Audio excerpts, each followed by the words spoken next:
नमस्कार, आप देख रहे हैं सी न्यूज भारत और मैं हूं आपके साथ आकांक्षा यादव। वक्त हो चुका है न्यूज बुलेटिन का और आज इस बुलेटिन में बात होगी महाराजगंज की, जहां कुल्होई में निर्माणाधीन मैरिज हॉल हादसे में पुलिस ने 2 लोगों को किया गिरफ्तार। साथ ही चर्चा होगी कन्नौज की, जहां ऑपरेशन क्लीन के तहत जब्त किए गए लावारिस वाहनों की नीलामी की गई है। और बात होगी मोतिहारी की, जहां घोड़ा सहन के अवधेश कुमार ने बीपीएससी की परीक्षा में हासिल की सफलता। तो चलिए जानते हैं खबरों को विस्तार से।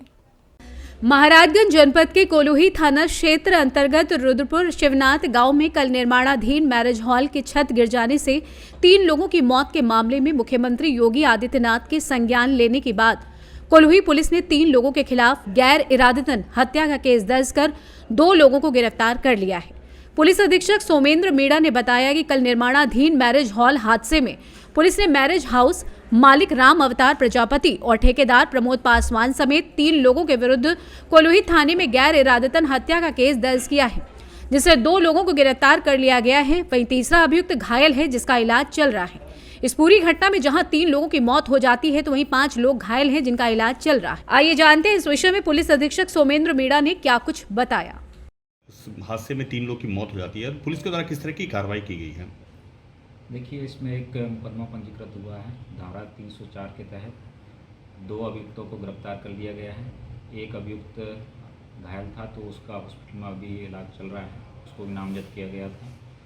उसकी संदिग्धता के आधार पर उसकी भी गिरफ्तारी भविष्य में की जाएगी, अभी ये जांच का विषय है।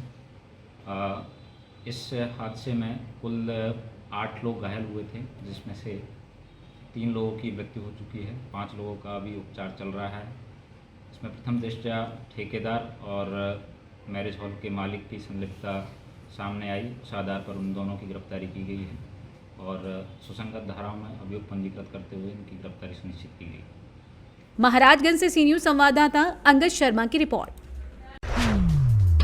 खबर हरदोई के कोथावा से है, जहां विकासखंड कोथावा की ग्राम पंचायत शिवपुरी बालाजी मंदिर परिसर पर प्रधान अतुल सिंह के तत्वाधान में चल रही श्रीमद् भागवत कथा एवं श्री राम कथा के तीसरे दिन अयोध्या धाम से आए कथा व्यास प्रेमजी महाराज अपने मुखार विंद से कथा परिसर में आए हुए भक्तों को कथा का रसपान कराया। कथा के तीसरे दिन कथा व्यास ने मनु शत्रुपा द्वारा की गई कठोर तपस्या कर भगवान को प्रसन्न कर वरदान प्राप्त किया, जिसके बारे में बताया। उन्होंने दान, महादानी, दान शिरोमणि का भी जिक्र किया।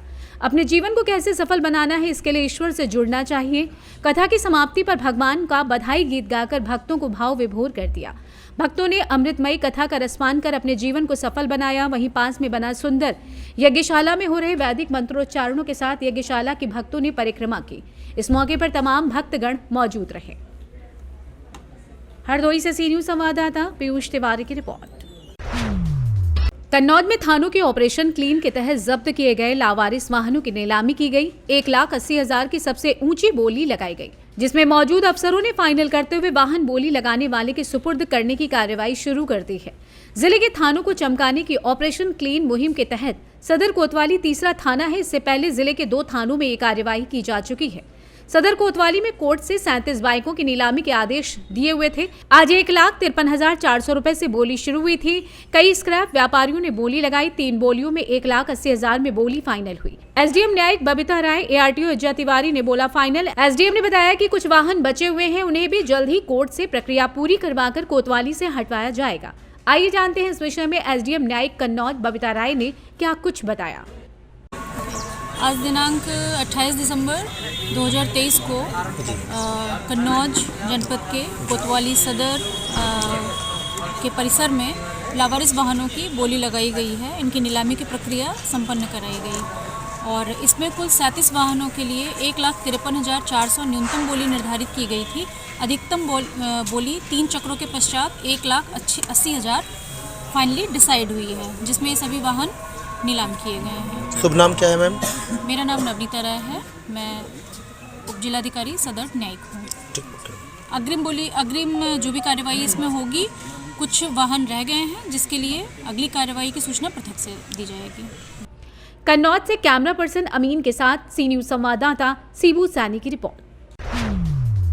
खबर लातेहार से, जहां बरवाडीह प्रखंड पंचायत केड़ में विगत 2 दिन पहले खबर चलाई गई थी कि केड़ पंचायत के टोला पांगला टोली के कर्मी देवी पति सुजीत भुइयां का घर पिछली बारिश में ही गिरकर बुरी तरीके से ध्वस्त हो गया था और किसी तरह से कड़ी ठंड में कर्मी देवी अपनी बेटी के साथ तिरपाल लगाकर गुजर कर रही थी।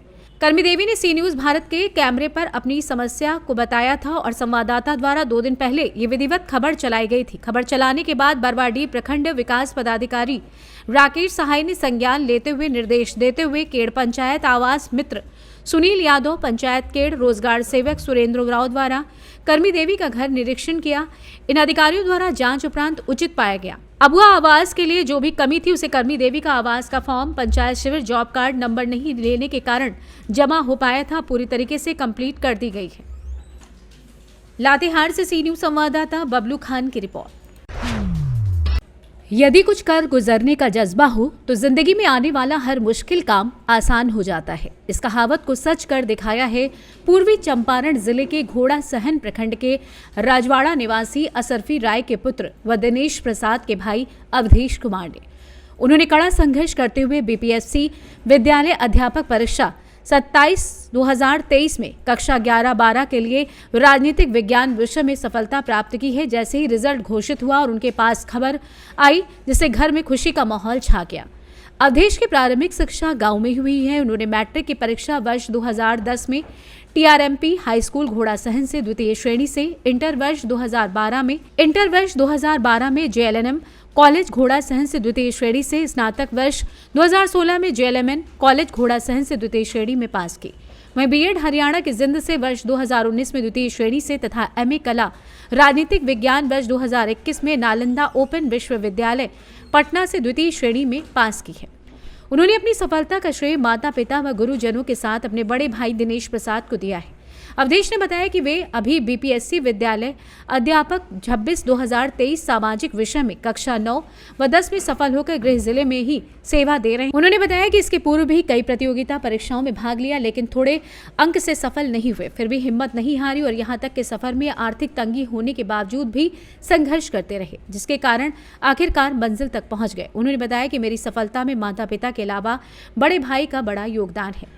उनके सफल होने पर पूर्व विधायक फैसल रहमान, जिला पार्षद साबिर आलम, प्रखंड प्रमुख सुनीता देवी, मुखिया मुन्नी कुमारी सविता देवी, पूर्व प्रमुख नागेंद्र सिंह यादव, पूर्व मुखिया हीरालाल यादव, राजद प्रखंड अध्यक्ष महंत विनोद दास आदि ने बधाई दी है। यहाँ तक आपका सफ़र जो रहा, इसमें सबसे ज़्यादा किनका सपोर्ट मिला आपको?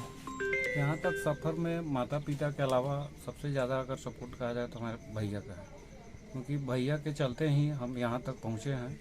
उनका योगदान मतलब समझिए प्रारंभिक शिक्षा से लेकर जब से हमको होश आया तब से मेरा जो भी किए हैं मेरे बड़े भैया ही किए हैं। समझिए उनको हम भगवान के समान मानते हैं।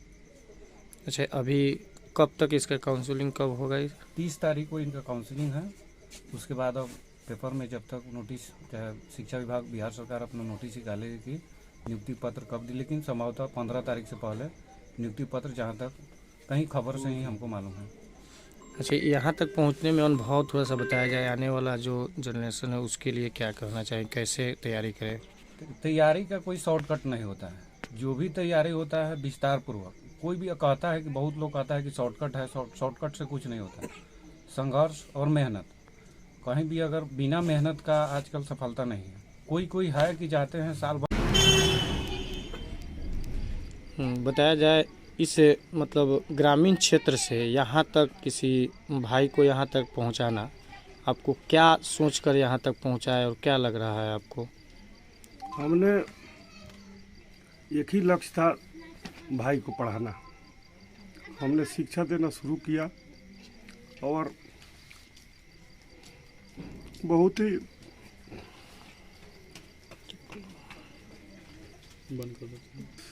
मैंने हम सोचिए थे कि पढ़ाना है।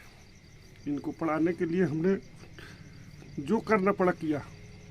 उसके लिए हमने कभी पीछा, पैसा रहे नहीं रहे, किसी तरह कमा के घर से कहीं ना कहीं से हम इनको पढ़ाने का काम किया। ग्रामीण शहरी क्षेत्र कुछ नहीं होता है। हमको एक ही फौज था कि हम इनको पढ़ाना है, चाहे जितना पैसा लगे। पैसा पीछे हमने घूम के नहीं देखा। न अपने पॉकेट में देखा न घर में देखा। जिस तरह हमने इनको शिक्षा देने का हमारा एक सूत्र काम था कि इनको शिक्षित करके जो मुकाम तक पहुंचा देना। बहुत ऐसे बच्चे हैं कि पैसा के अभाव में नहीं पढ़ते हैं, पैसा के चलते नहीं पढ़ते हैं। तो इनको जो हमने पैसा दिया उस पैसा का सदुपयोग करके इन्होंने आज गांव समाज के पूरे मने प्रखंड में अपना एगो अच्छा मने गौरव कहिए या अच्छा हासिल किया। पैसा का इन्होंने दुरुपयोग नहीं किया और इन्होंने मन लगा के पढ़ा। इसके लिए ऐसे भाई पर हमें बहुत गर्व है कि हम चाहेंगे कि हर भाई बेटा बेटी को तो सब लोग पढ़ावे करता है, भाई को भी ऐसे भाई हो कि सही कुशल पढ़ावे। आज कितना खुश हैं आप? बहुत माने आज हृदय से क्या कहा जाए कि मैंने बहुत खुशी है कि जब इनका रिजल्ट परीक्षा तो इन्होंने बहुत दिया, परीक्षा तो सैकड़ों दिया लेकिन असफलता ही मिला। लेकिन मैंने गुरुजन माता पिता का आशीर्वाद और पूरे समाज का आशीर्वाद ही इनका कि दोनों शिक्षक सबसे बड़ी कि इन्होंने हाई स्कूल का शिक्षक बना, उसके बाद 10+2 का ये बहुत मैंने जीवन में हमसे सब बहुत बड़ी खुशी। उस दिन जो 22 अक्टूबर को रिजल्ट सुने, जो आज 27 दिसंबर, इससे बड़े खुशी अब आने वाला दिन तब अभी है। और लड़का लोग सब लोग पढ़िए रहा है। सब लोग का काम है हमको शिक्षा दे देना, चाहे जितना संघर्ष करना पड़े। मोतिहारी से सी न्यूज़ संवाददाता राहुल कुमार की रिपोर्ट। फिलहाल के लिए न्यूज बुलेटिन में बस इतना ही। देश और दुनिया की तमाम बड़ी खबरों के लिए देखते रहें सी न्यूज़ भारत। हर खबर आपके साथ, आपके हाथ।